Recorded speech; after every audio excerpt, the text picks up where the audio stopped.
আবার এসে গেলাম শুভ দুপুরের শুভেচ্ছা নিয়ে। আপনারা সবাই ভালো আছেন তো? আমিও ভালো আছি। আজকে দুপুরের কি রান্না করতে পারলাম সেটা একটু দেখুন তো। এটা মা মেয়ের ভাত বেড়ে নিয়েছি। আজকে রবিবারের বাজার।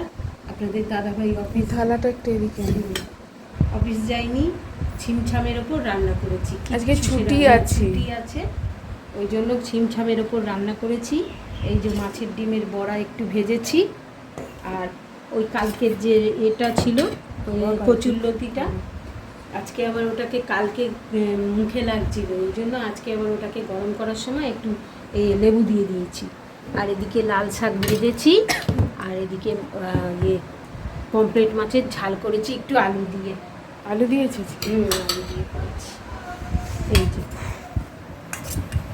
অল্পই আলু দিয়েছি, এই যে আলু দিয়ে করেছি। গেল আছে আছে, সব মাছ আছে। একটা মাছ জলে চলে গেছে।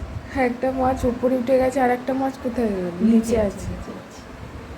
আগে কোনটা দিয়ে খাবি? লাল শাক। এই যে লাল শাক দিয়ে, লাল শাকটা দিয়ে দাও। হ্যাঁ, দিয়ে দাও পাশে।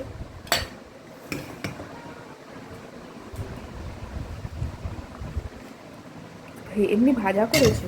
হ্যাঁ, বাকি তরকারি করতে না করবো, আবার ভাজা ভালো বসে।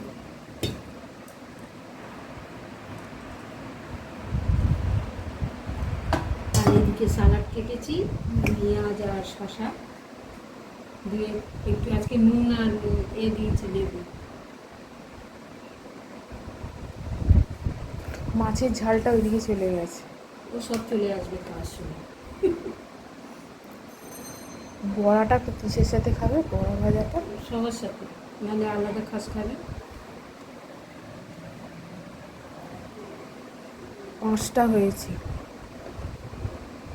আমি তিনটে খাবো, তুমি দুটো খাবে। হ্যাঁ, সেই কথা বলছি। তুমি কম ভেজেছো দেখ না, ওই জন্য তুমি কম আরে খাও। কম তো বাপি বললো।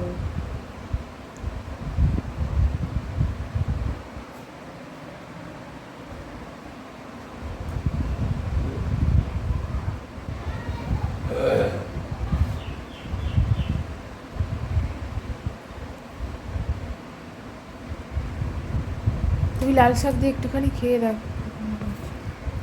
দিয়ে বলতে হবে, কেমন হলো।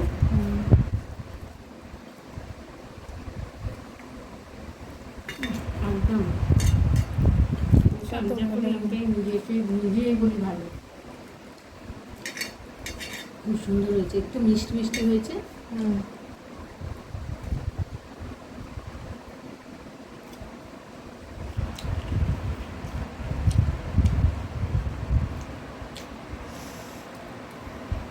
আর খেতে পারবো না, কিন্তু ইশারা হয়ে গেছে কিন্তু বন্ধুরা, একসাথে বসে খেতে হবে। হ্যাঁ, তুমি তো আমার আগে খেয়ে উঠিয়েছো, আমার তো খেতে একটু সময় লাগে।